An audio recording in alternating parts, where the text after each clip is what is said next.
Hello friends, welcome to Ramas Yummy Kitchen. இன்னைக்கு வந்து நம்ம சூப்பரா ஒரு பிரேக்ஃபாஸ்ட் தான் பார்க்க போறோம்.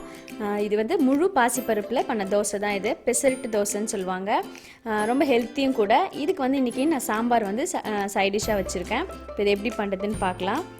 1/4 கிலோ முழு பாசி பருப்பு, 100 கிராம் பச்சரிசி, தேவையான அளவுக்கு உப்பு, சீரகம், 4 பச்சை மிளகாய், தேவையான அளவுக்கு இஞ்சி. இது எல்லாமே நல்லா ஊற வச்சாச்சு. இப்போ இதை நான் மிக்ஸி கப்பில் சேர்த்துக்கிறேன்.